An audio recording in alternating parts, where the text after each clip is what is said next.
Dalam satu dekade terakhir, istilah Indonesia Emas 2045 telah menjadi sorotan dan sering dikumandangkan oleh banyak pihak. Visi ambisius ini tidak hanya bertujuan untuk menjadikan Indonesia sebagai negara maju dan makmur, tapi juga berfokus pada pembangunan berkelanjutan, di mana peningkatan kualitas sumber daya manusia memegang peranan yang sangat krusial. Di antara 4 pilar utama visi tersebut, salah satunya secara spesifik menitik beratkan pada pembangunan manusia. Dengan demikian, untuk mencapai impian Indonesia Emas 2045, kualitas SDM harus menjadi prioritas utama. Ambisi pemerintah dalam mewujudkan visi tersebut terlihat dari besarnya alokasi anggaran yang disediakan untuk sektor pendidikan.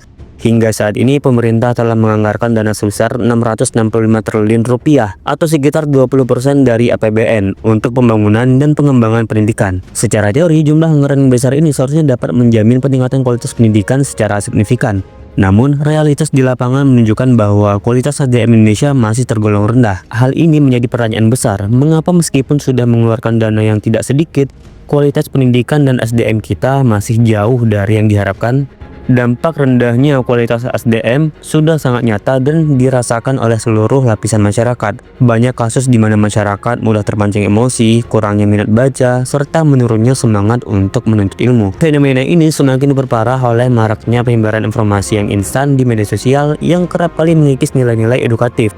Salah satu aspek yang sangat mencolok adalah fakta bahwa Indonesia meskipun kaya akan sumber daya alam, tampaknya belum berhasil mengoptimalkan potensi SDM. Kekayaan alam yang melimpah dan keberagaman sumber daya yang dimiliki seharusnya menjadi modal utama untuk kemajuan bangsa.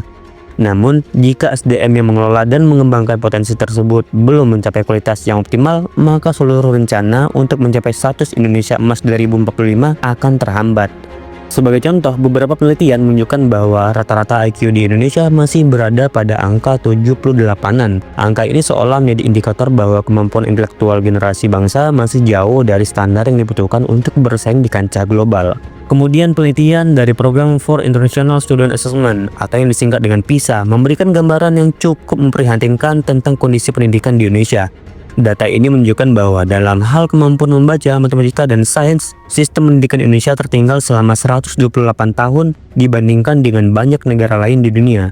Bahkan jika dibandingkan dengan negara-negara di Afrika seperti Namibia, Guyana, dan Kenya, kualitas pendidikan di Indonesia dinilai hampir sejajar dengan negara-negara yang tergolong miskin secara ekonomi. Temuan ini mengidentifikasikan bahwa masalah dasar dari rendahnya kualitas SDM adalah sistem pendidikan yang masih jauh dari optimal. Tak hanya dari sisi pelajar, masalah juga tampak nyata pada sisi pendidik. Guru-guru yang masih rendah dalam kompetensi, kemudian metode pelajaran yang cenderung tekstual, serta rendahnya penghargaan terhadap profesi guru menjadi kendala utama dalam perbaikan sistem pendidikan. Gaji guru yang tidak memadai membuat motivasi mereka untuk meningkatkan kualitas pengajaran menjadi menurun. Padahal guru merupakan ujung tombak dalam membentuk karakter dan kemampuan berpikir kritis siswa. Jika guru tidak didukung dengan baik dari segi kompensasi maupun pelatihan profesional, maka kualitas pendidikan yang diterima oleh siswa pun akan terpengaruh secara langsung. Lebih lanjut, permasalahan korupsi dalam pengelolaan anggaran pendidikan turut memberikan dampak negatif yang besar. Meskipun anggaran yang dialokasikan mencapai 665 triliun, penyalahgunaan dana di sektor pendidikan telah merusak sistem manajerial dan implementasi program-program pendidikan. Kasus-kasus korupsi yang terjadi, terutama pada sekolah-sekolah baru yang membutuhkan dana besar untuk pembangunan fasilitas, menjadi masalah serius yang perlu mendapat perhatian khusus.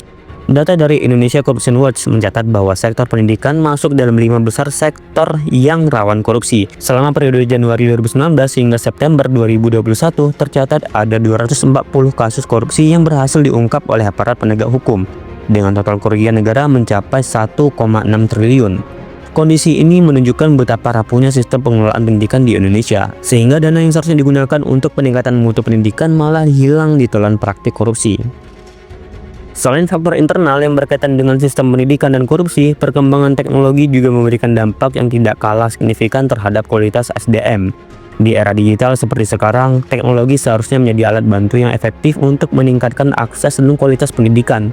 Namun realitasnya banyak masyarakat justru lebih mudah terjebak dalam kebiasaan mengkonsumsi informasi secara instan. Perkembangan teknologi yang pesat menyebabkan munculnya fenomena instant gratification, di mana masyarakat menjadi terbiasa mendapatkan segala sesuatu secara cepat tanpa melalui proses yang mendalam. Hal ini berdampak langsung pada rendahnya minat baca dan kecenderungan untuk mengandalkan informasi yang sifatnya dangkal. Media sosial dan platform digital meskipun memiliki potensi untuk mendidik, seringkali justru memicu penyebaran konten-konten yang kurang mendidik. Konten-konten tersebut cenderung menarik perhatian melalui hiburan semata tanpa memberikan nilai edukatif yang signifikan. Selain itu, konsumsi konten yang berlebihan dapat memicu pelepasan dopamin secara terus-menerus, yang dalam jangka panjang berisiko mengurangi kemampuan berpikir kritis dan konsentrasi.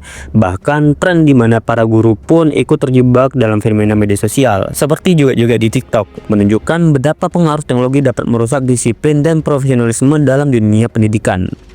Situasi tersebut menimbulkan pertanyaan mendalam, apa sebenarnya penyebab utama rendahnya kualitas SDM di Indonesia? Apakah semata-mata karena sistem pendidikan yang bermasalah, atau terdapat kombinasi dari berbagai faktor seperti rendahnya kompetensi guru, tingginya angka korupsi, serta pengaruh negatif perkembangan teknologi? Jawaban atas pertanyaan ini tidaklah sederhana, karena ketiga faktor tersebut saling terkait dan saling mempengaruhi satu sama lain. Jika salah satu aspek tidak segera diperbaiki, maka seluruh sistem akan mengalami disfungsi dan berdampak pada kualitas SDM secara keseluruhan. Nah, dalam konteks inilah pentingnya pemahaman bahwa pendidikan merupakan investasi jangka panjang untuk masa depan bangsa. Seperti yang diungkapkan oleh Jeffrey Prever dalam salah satu bukunya, yang membuat suatu negara menjadi maju dan kompetitif adalah kualitas sumber daya manusianya. Dengan kata lain, tanpa adanya pendidikan yang berkualitas, potensi yang dimiliki oleh bangsa, baik dalam hal kekayaan alam maupun sumber daya lainnya, tidak akan pernah optimal. Kualitas SDM yang baik merupakan modal utama untuk menghadapi persaingan global di era modern ini. Selain itu, permasalahan akses pendidikan yang tidak merata juga harus menjadi perhatian serius. Di beberapa daerah, terutama di wilayah terpencil, akses terhadap pendidikan yang layak masih sangat terbatas. Banyak anak yang terpaksa berhenti sekolah karena keterbatasan biaya atau kurangnya fasilitas yang memadai. Nah, ketidakmerataan ini menciptakan kesenjangan yang semakin lebar antara daerah perkotaan dan pedesaan, sehingga menghambat pemerataan kualitas SDM di seluruh Indonesia. Padahal, dengan anggaran yang cukup besar, seharusnya pemerintah mampu menjangkau seluruh lapisan masyarakat tanpa terkecuali. Untuk mengatasi masalah-masalah tersebut, diperlukan upaya reformasi menyeluruh dalam sistem pendidikan Indonesia. Reformasi ini tidak hanya melibatkan peningkatan alokasi anggaran, tetapi juga perbaikan sistem manajemen, peningkatan kompetensi pendidik, serta penegak hukum yang tegas terhadap praktik korupsi. Pemerintah harus mampu memastikan bahwa setiap rupiah yang dialokasikan untuk pendidikan digunakan secara tepat sasaran dan transparan. Dengan demikian, dana yang tersedia dapat memberikan dampak maksimal dalam meningkatkan kualitas pendidikan. Selain itu, pengelolaan perkembangan teknologi harus dilakukan dengan bijak. Teknologi seharusnya dimanfaatkan sebagai alat pendukung dalam proses belajar mengajar, bukan sebagai pengganti metode tradisional yang telah teruji. Misalnya, integrasi teknologi digital ke dalam kurikulum pembelajaran dapat meningkatkan interaktivitas dan kreativitas siswa, asalkan diimbangi dengan pendekatan yang tetap menekankan pada pembelajaran mendalam. Di sisi lain, diperlukan pula regulasi yang mengatur konten digital agar tidak menimbulkan dampak negatif, seperti penyebaran informasi dangkal atau konten yang tidak mendidik. Tidak kalah penting, budaya membaca dan belajar secara mendalam perlu ditanamkan sejak dini. Para orang tua, guru, dan masyarakat sangat vital dalam membentuk karakter serta minat baca anak-anak. Dengan meningkatkan literasi sejak usia dini, diharapkan generasi muda tidak hanya cerdas dalam mengoperasikan teknologi, tetapi juga memiliki kemampuan berpikir kritis dan analitis yang mumpuni. So, gimana menurut kamu? Apakah faktor utama rendahnya kualitas SDM di Indonesia sudah mencakup seluruh aspek yang telah disebutkan, atau ada hal lain yang perlu mendapat perhatian? Jika ada, coba tulis di kolom komentar. Dan seperti biasa, terima kasih.